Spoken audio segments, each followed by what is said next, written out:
Hello, ladies and gentlemen. Welcome back to the SevereMMA YouTube channel. Today, we have an interview with IMMAF European Champion George Staines. We talk about the upcoming IMMAF World Championships, where he will represent England. We talk about his undefeated record, the perils of that, the greatness of that, how he deals with it, how he deals with damaging his opponents and being damaged himself, weight cutting, flitting between multiple weight classes at an amateur level, holding titles, defending titles, fighting for different promotions, and of course, Funko Pops, Star Wars, and all of the rest of the good stuff. If you enjoy this episode, please feel free to hit the like button and the subscribe button. Go and sign up to the SevereMMA Patreon at severemma.com/pints, the best URL in the absolute business. Thank you very much for watching. Now, here's George Staines.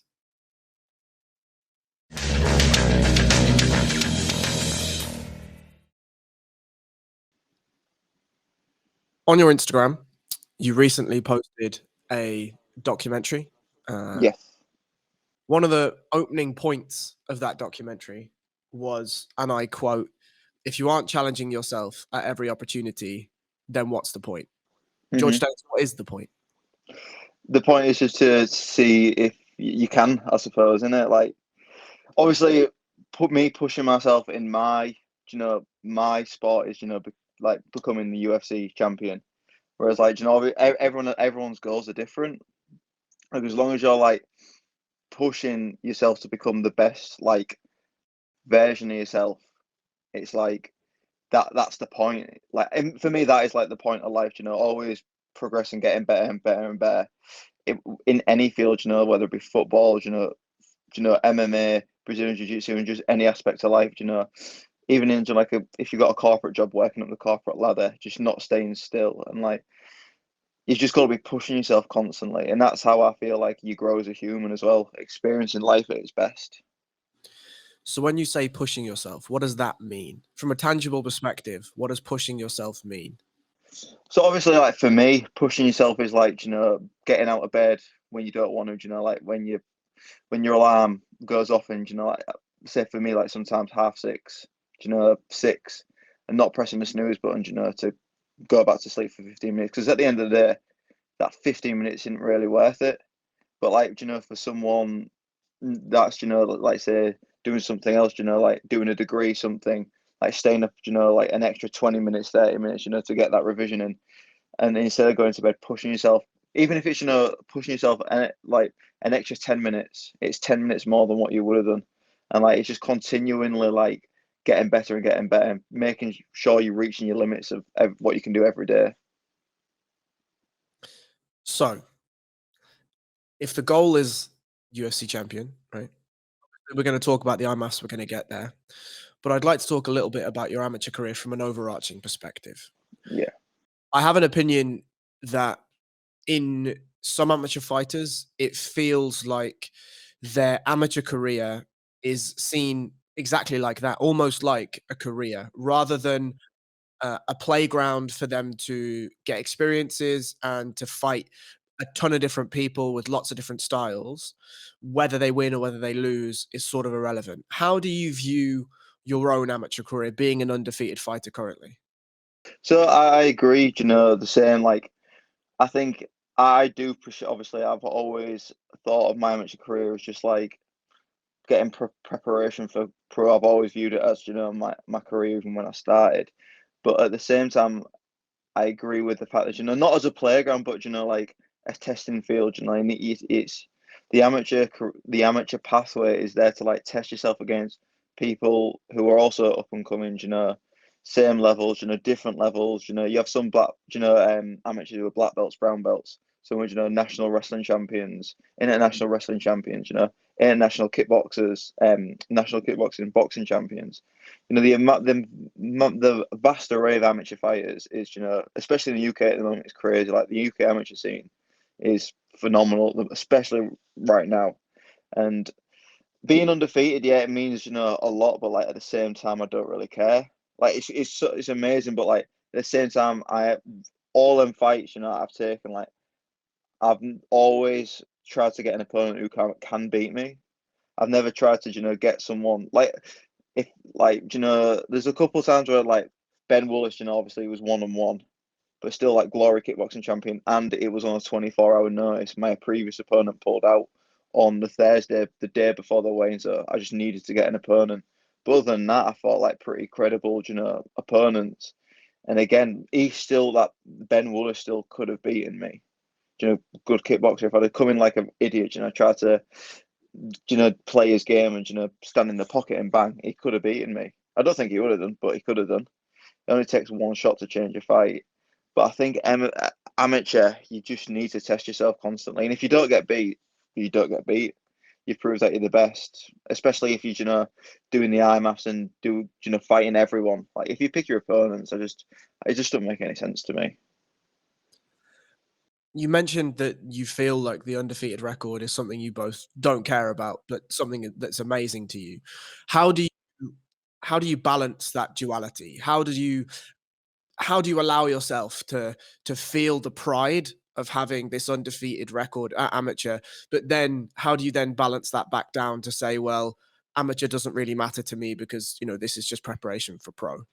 Yeah, it is an hard one because obviously at the end of the day, as soon as I go pro, which will be this year, my amateur career, it's not void, but it's like, okay, I'm pro now. Who cares now? As soon as I've had my pro debut, I'll be 1-0. And like they'll be like, oh, he's not. After the arm, I was 18-0 amateur fighter. It's like no one really gives it. Like you got loads of like pro fighters, who lost at amateur. They never get brought up. No one ever remembers it. So obviously it's great to say, I'm this, that, and the other. But I just think to when I go pro, it's all void. Just it's irrelevant now. As soon as you go pro, that's it. When you're pro, that's what everyone remembers. So preferably, I would have preferred to have lost them because I'm not planning on losing the worlds whatsoever. So I'll be undefeated when I turn pro, and that's what you just got to try and push yourself. And like you find if you're like you find the better people in the sport rise to the occasion. As some people let the pressure get to them, and I've never let the pressure of being an undefeated fighter ever get to me because like some people just worry too much about that and try and protect it, just by fighting worse or lesser opponents. I think that's not the way to be, especially at an amateur point, amateur career. Just fight the best. So you mentioned that it's void. The amateur scene is void as and when you tick over to pro and you have that first fight, and however it goes, obviously, all being well, it goes well, that amateur career is void. You've fought in multiple promotions, which is something I think for an amateur fighter is a really important thing, getting lots of different experience in lots of different places. But you've won multiple belts. Now, on that documentary, you mentioned that those belts are in a bag somewhere in a cupboard, not somewhere else. How do you because I feel like at an amateur level, especially now in the more recent years, you've just mentioned the amateur scene is stacked in the UK and Ireland. There's lots and lots of really, really good fighters in those divisions. And as we already alluded to, it feels like for some people that amateur career is treated almost like a professional career. It's treated around there's interviews, there's sponsorships, there's managers, there's camps, there's insane weight cuts, and then obviously there's belts on the end of it as well. And those belts bring spectacle, they bring attention, they bring all this revelry around you, whether that's on social media, in person, in gyms. There's an expectation around who you are both as a person and as a fighter when you win those belts. Given your standpoint on what you believe your amateur career to be, and you both take it seriously but not so seriously, what do the belts do? What do they mean when you win those belts in multiple promotions? So obviously, like it's a great achievement, like obviously from when you make your amateur debut, sorry, the next thing from winning all your fights is then to get to the belt, and obviously after that it's the next belt and the next belt and the next belt. Obviously, you've like I say, amateur. It's just like it's more of a spectacle, and like I've ever since I won my first belt, I've just like, yeah, it's cool, but I'll just wait for the real thing. The real thing being the UFC belt. Like they're all just like showpieces, aren't they? Just like they look good for like sponsors for your social media, to say this, that, and the other. But really, if like you're an MMA fighter and you say you're the world champion in this, that, and the other, unless it's like UFC, PFL, and maybe like Bellator, you're not really like a proper like world champion. It's just that they're the big ones that you want, and like it's obviously like I say, it's more of a stepping stone than anything.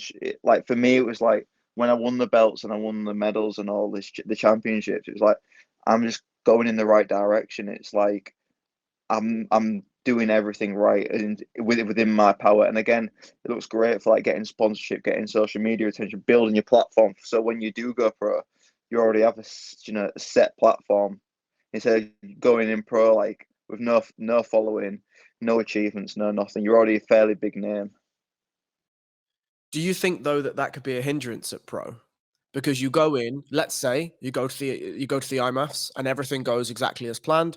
You come out undefeated amateur.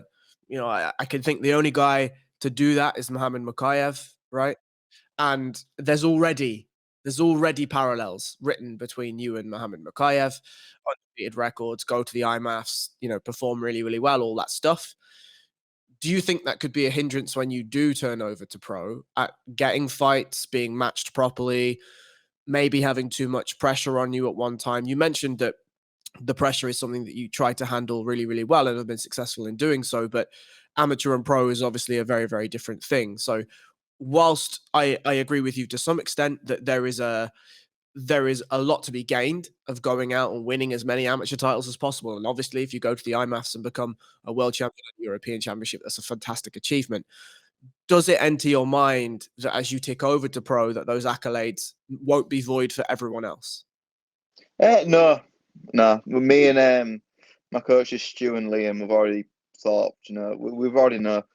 When I'm go pro, it's going to be a struggle to get me matched because it is like because I'll be fighting. I won't be fighting.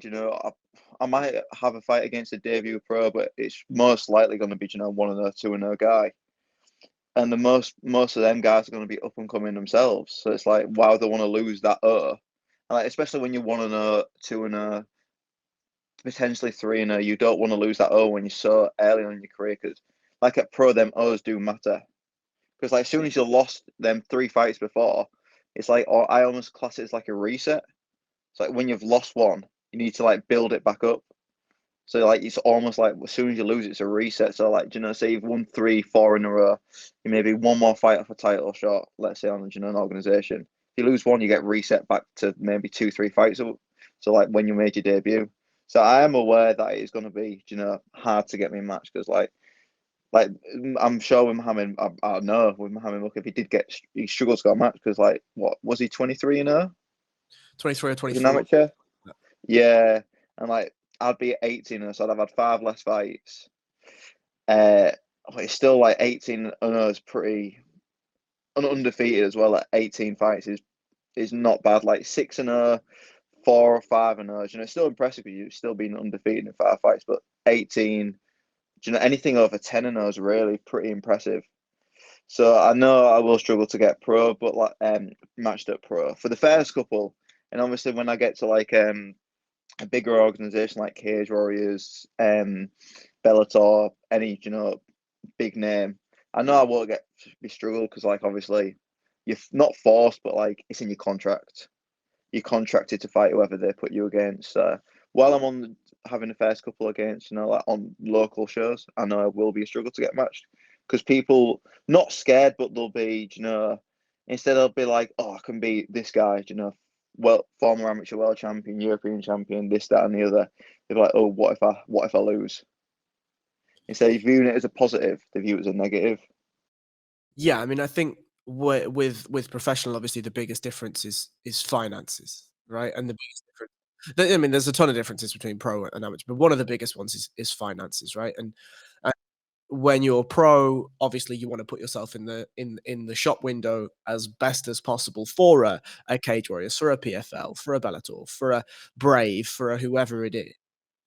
And so if you have the opportunity to fight somebody at 3-0 or 4-0 that has this illustrious accolade laden record, it may not be something you take for your own personal self. Now, of course, when you get to the big show, the Cage Warriors, the UFC, the Bellator, whatever. As you say, it's in your contract, and everyone has accolades. Everyone is a good fighter. I wonder, looking at the way that you fight. Obviously, I went back and watched some of your fights more recently, and specifically the final for the Euros. There is a moment in that fight when you land the first slow kick, and it's early on. It's 15 seconds into the first round or something, and there's sort of a spark of confidence. But what comes out after that, as the Team Ukrainian representative decides to initiate the grappling, is there's a realization of experience, or at least that's what it feels like, right? And instead of getting carried away and wanting to spam the leg kicks, I think you threw 4 leg kicks and landed 3 the entire fight. Um, there's a moment of experience. If you can speak a little to what your thoughts are on acquiring skills over acquiring experience, being a potentially 18-0 amateur. Yeah. So like, obviously when you fight, you acquire different like skills. Like I always view it like each camp, you always gain like the skills from the previous camp. So like I can talk like from when I fought Bronson Price, and then a great at the time, an amazing armbar specialist. Like he'd had like 4 or 5 armbar finishes. So like me and my coaches spammed armbar defenses, and now that's in my game forever. And like Stu probably at the time was like a purple belt. Sam Wilkinson probably was operating on like a brown belt level. I had all my training partners at AVT armbar me, Roberto, all them guys, black belts. Like I think from at the beginning I was getting armbarred a bit more, but by the end I was maybe getting armbarred like every once a week, and starting in specific armbar positions. And then when obviously I went to fought Marlon Jones, great. I had 2 weeks to prep for that. Two great, body, back attacks. Great rear naked chokes. So we just spammed back attacks. I had Ben Bennett, Roberto, Sam, Stu on my back constantly, just trying to choke me. And by the end, I was just one getting choked, and it's still, if someone's on my back, it's very rare I get choked. I think maybe like Liam, but he's a wizard. And like it's just very rare. And I think every time you're in a camp, the skills from each camp carry over to that next fight. I think that's such a vital thing to remember, the skills, because like say if I now fight armbar specialist, a rear naked choke specialist, a striking specialist, or like I have set programs that I can say, oh, we did this when I fought him, we can do this now. So I've like with the experience, I think the more you see, the better, because like it carries on for every fight, and it increases. I think, like I said earlier, I found I always raise to the occasion. So like if you raise to the occasion, your skills are going to get better so much quicker, because they have to be, or you're going to lose. If you don't raise to it, you're going to lose. That's just facts. So I think we're getting experience, it increases your skill massively. Yeah, I mean, you mentioned all those guys, and especially Liam. Obviously, I've got personal experience with Yeah. Liam on my back, and it's not a fun experience anytime. No, no, it's like a human backpack. He is indeed. He is. I wanted to talk just a bit about. You mentioned there are a couple of different coaches from a couple of different gyms. You train at more than one gym, right? There's 2, 3, 4 gyms that you train at. Can you speak to, because there is certainly a stereotype of loyalty, right? That's a big word thrown around in MMA gyms and grappling gyms across the country. Can you speak to a little as to why you choose to deviate your training and mix up your training between different gyms? So it's not like obviously I'm from Hull. I live in Hull. It's not that we ain't got great bodies in Hull, and I can't do everything. But I think it's so key to diversitise your training. Like I said, I train at Hull, Hit Squad Hull. Train at Scramble with Liam. I train at AVT. I train in Manchester. At the Y Club, that's just solely wrestling. And for this camp, I've travelled all over. I went to Birmingham. Do you know Dan Castle? You fought in Bellator several times, and I'm trained with him. Great cage wrestling. And he's going to be cornering me at the World, so it's like, why wouldn't I want to go train with him?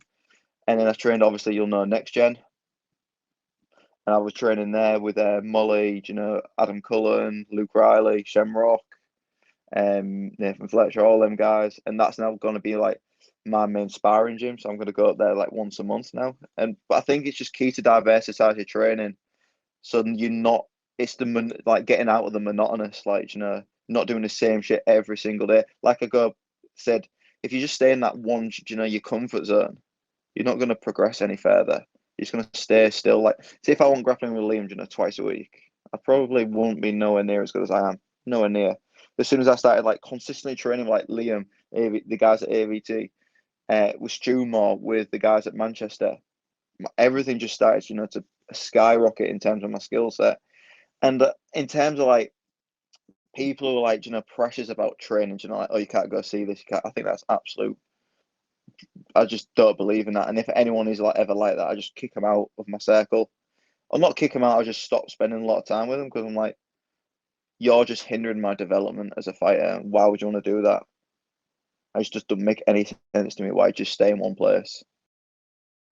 I think for the most part, those are ego-based decisions, right? When somebody says that you must stay in one place rather than staying in different places. I mean, I think the easy correlation to make is you talked about Marlon being a back attack specialist and other opponents being armbar specialists, and you fought wrestlers and you fought straight strikers and all of this sort of stuff. Well, if individual fighters that you are fighting have individual specialist skill sets, it's going to be impossible unless you're at one of these absolute monster gyms like a American Top Team or a Killcliff or something like this, where they have world class experience in all of those specialisms under one roof. It seems maniacal that you wouldn't go and seek out individual skill sets in training for all of those things, right? Like you mentioned Next Gen. In Next Gen, obviously they've got really good strikers, they've got really good grapplers, they've got some American wrestler over. I think last time Yeah. they had Paddy's camp, I'm not sure if he's still there. Like No, he wasn't there when I went. there is a wealth of experience across the UK, and it feels especially at amateur, that it makes the most sense for you to go and diversify your training, because not only are you, as you say, you're broadening your skill set and you're broadening just your experience of the UK, but your experience of the scene. It also seems to me as though you're building relationships, not just with training partners, but with teams and with coaches, and that's something that can only be invaluable going forward, right? Oh yeah, massively so. Like, like you create like friendships and like bonds with people, especially in the sport of MMA itself. Because like, it's not like football where you might actually have a kick around with someone for 10, 15 minutes, or the full length of the time. And you're like, oh, that was a good game, mate. Blah blah blah. When you're in the gym, you're sweating together, you blood, you're bleeding together, you're crying together. It's not an intimate, but like a special It is. thing that you experience. I think it Yeah, but it is, and it's a special like relationship. Like a lot of the guys, obviously my gym hit squad, like they're all like a lot of them are my best mates. The people I spend the most time with, and like I say, I've only really seen the country through training. Like I only went to Manchester because to train. I only went to like Leeds to train. I only went to Liverpool to train. Like I've seen only the country through fighting and training, which is ridiculous. I just want to touch on that intimacy point a little, because I think that there is undoubtedly, especially when you get to a level of skill acquisition that you have and being deep enough in the sport that you understand what your training partners and equally what your opponents are going through in order to better themselves, but also to better you. And I think that there is a very deep intimacy in that. And I wanted to linger on that point and bring up damage. So damage is something that's inevitable, right? It's something that we're learning in the sport of MMA more and more about. It is something that is becoming more and more prevalent in the sport of MMA. Um, what are your opinions on damage itself, both taking damage and dealing damage to your opponents? How do you rationalize that in your brain? So like obviously when it's my opponent, I don't really care because like I go in there, it's like kill or be killed. Afterwards, I'll be your best mate. Do you know what I mean? Like you saw that when I fought the Italian at the Euros. I was talking to him for maybe like for 20 minutes afterwards. He was a good kid. Do you know what I mean? I really liked him. Um, Afterwards and do you know before I'll be the nicest person. Before after I'll be nice in the cage. Not like I'm not trying to hurt. I'm gonna hurt you obviously because it's a fight. But like I'm going in with like, if I'm not doing this to you, you're going to do it to me. And like, I don't want CTE. I don't want brain damage. I don't want scar tissue, etc., etc. Because that's going to cut my, career, like the age of which I retire significantly. So like now, I've taken no real big shots. I've never been cut. So like, I could probably retire in like 34 because like I'm pretty, fresh. Don't get hit too much, never get too much brain damage. But I think when it's your training partners and, like I say, you class them as like your brothers and, your family, I don't think you should be doing that. Like I'm all for a hard spar. Like, don't get me wrong, but not where to the point where it's going to cost health.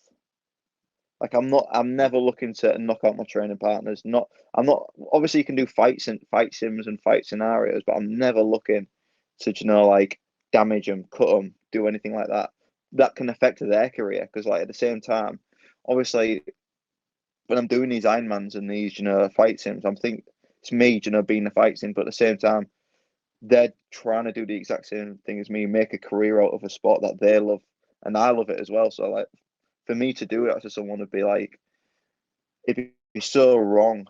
That's why I like a lot. That's why some gyms I don't like because the spar, like like it's like very very hard. And, like they try and knock each other out. I'm like, nah, that's not the way forward. You've got to be like looking after your training partners. You can't just be breaking them all the time because at the end of the day, you're not gonna have any part, any mates left at the end of the day. Like when you're a kid, you don't play rough with your toys because you're not gonna have any more toys. So you play nice, don't you? And it's the same when you are a child. Like you be nice to your friends. Like you don't be horrible, like pushing them over because at the end of the day you won't have any friends. Right. And I think there is an interesting analysis there, and that's that when you're inside that cage, whether it be for the 9 minutes or eventually 15 minutes, there is a I don't want to take brain damage. I don't want to take scar tissue. I don't want to incur CTE. But there is a very high potential, especially like I say, when you've got to the level of skill acquisition that you have, both striking and grappling, that you are dealing CTE and you are dealing potential CTE and you're dealing potential brain damage to your opponent. You mentioned that you don't think about it.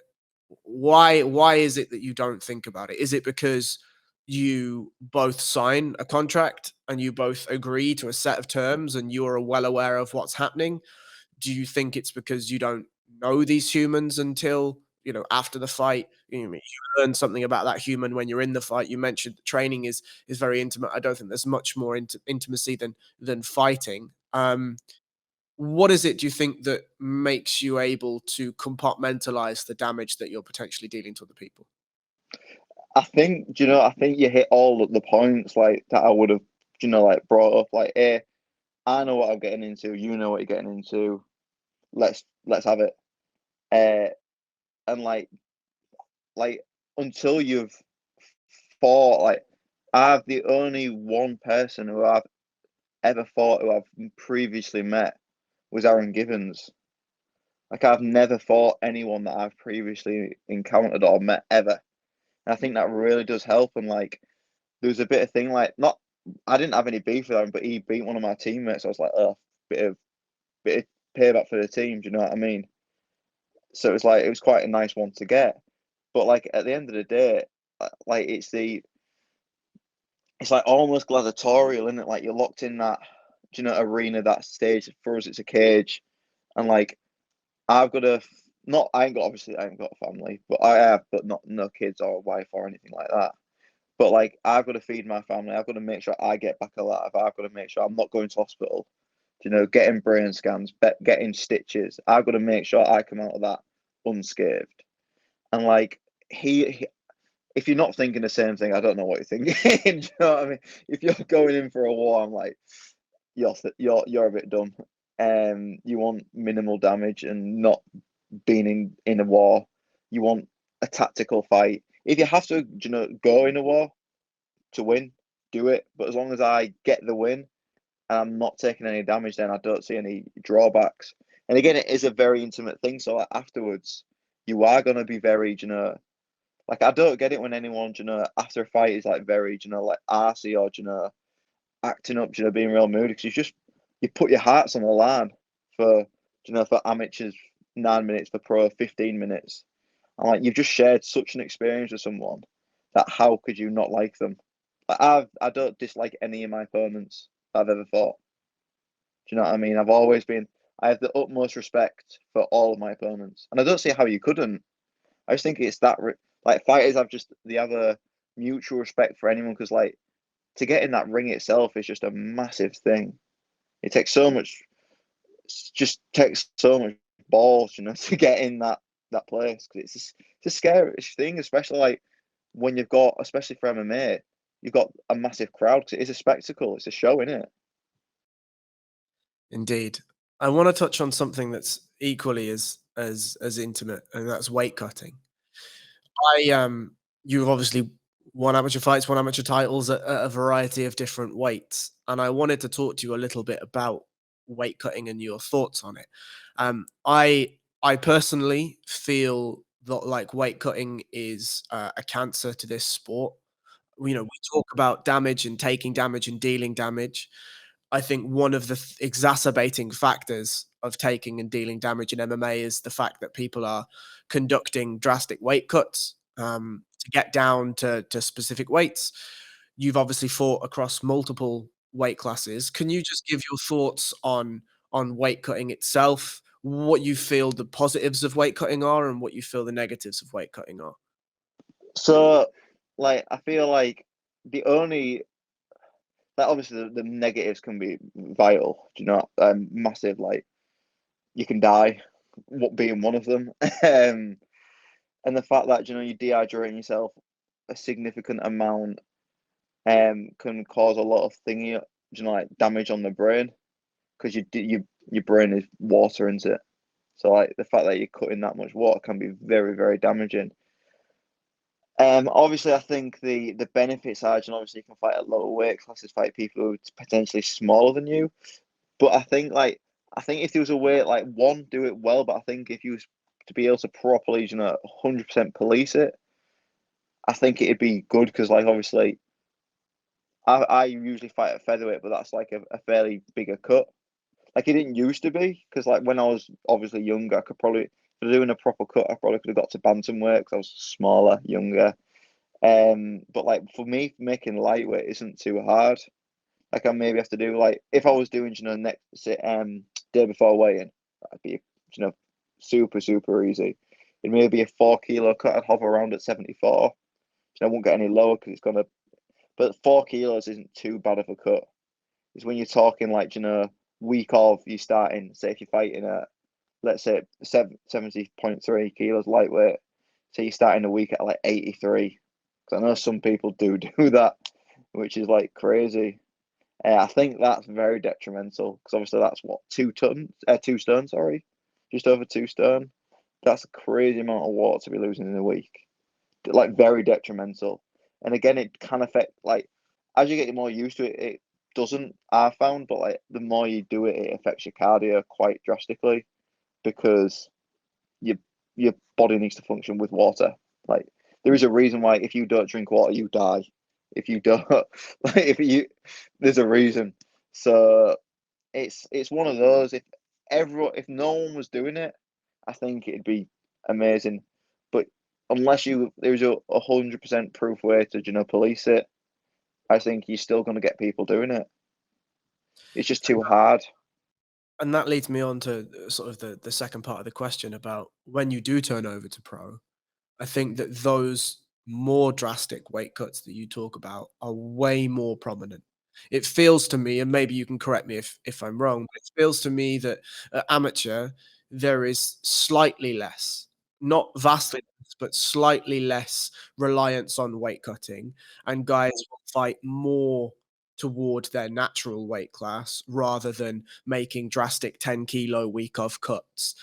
Though when you're going to turn over to pro and you're going to be having these fights, a lot of them are day before weigh-ins, and a lot of them guys will make these drastic cuts. Do you think about that in terms of, you don't want to be the guy that's turning up on fight night and is fighting a guy 10, 11, 12 kilos heavier than you are, right? You don't want to be the guy that's vastly outsized and outstrengthed by another person. And we all know, we've seen in your fights that a lot of the time technique can win, but there are also weight classes for a reason. So do you feel more tempted when it comes to pro to make these more drastic weight cuts, or how are you going to play it? So I feel like it's just a hard question, isn't it? Like, I think in the UK, I think if you are fighting like a UK fighter, I don't think they're too bad because like a lot of the UK scene doesn't seem to have too drastic cuts.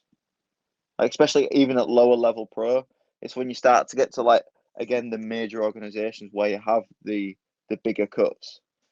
Like, it's just a tricky one. Like, because like preferably like I'd like to fight at 70 kilos, but I know I'll maybe get to 75 kilos maximum when I get to fight there. Whereas like I know my opponent might be 80, 81 kilos. Like I know Arnold, I had someone tell me Arnold Allen weighed in it's obviously fight weight 65.8, got to 78 the next day. I'm like, well, that's a 13-kilo increase. What the fuck? It's like that's too much. And like again, that's just like so much weight. He's gone up to welterweight. He's fighting at welterweight. And that's just and then think I'm like, if he's doing it, why don't I just do that? It's one of those. I think if you can prolong it as long as you can. So again, I think the more you do it, the more not the detriment, the more it shortens your career or your potential career. Whereas like I think if I do it from like say my get going pro, I think it'd be detrimental later on in my career. Whereas if I started, a little bit more when I get into the bigger cage warriors, the bigger UFC fights, I think it'd pay more dividends. Because like for either weight class, lightweight or featherweight, I'm tall. I'm like 6'1". Like I don't know, I've never met a featherweight the same height as me ever. I've met a couple, lightweights, but never featherweights. Yeah, I mean, I think the only guy that springs to mind is Dan Hooker, but Yeah, he's not of running around the amateur scene anymore. no, but like for me, was Zabit. Sure. Mega Sharapov was like 6'2", Yeah. ginormous, but he you could see his cut had detriment in his fights because he'd have two, maybe one round. Last round he'd just gas so bad. Right. And I think that'll be an interesting conundrum to come across is, when you do reach that pro level and when Cage Warriors come knocking or whatever it is, that middle tier organization, whatever it is, whatever path you choose to go down. I'll be interested to see what you decide to do, because I agree with you that we've all heard stories, right? We've all heard stories of massive cuts, even in cage warriors, even in the more local shows. And just like I said, personally, I think that it's possible to minimize weight cutting. It's going to take some money and it's going to take some manpower, but I do think it's possible to do it. And I think that that the more we play the game of weight cutting, the closer we are to something really tragic happening. Yeah. Not Well, necessarily. GSP said it ages ago. He said someone's going to die from this. Yeah, yeah, yeah. And I don't think it may be something directly from weight cutting. No. It will be the damage that somebody sustains in the cage and how depleted they are because of that weight Yeah. cut. you know. Massively agree. Anyway, I want to take a slightly nicer turn, and that's to just you as a human, right? We talk me through the Star Wars Lego. Talk me through the Funko. Talk me through. As you can see, there are some posters behind me. There is a Yeah, Star Wars Lego behind me also. So yeah, talk me through who you are when the gloves are off and the training's and there's nothing else to do athletically. Who is George Staines outside of the MMA fighter? just a massive geek.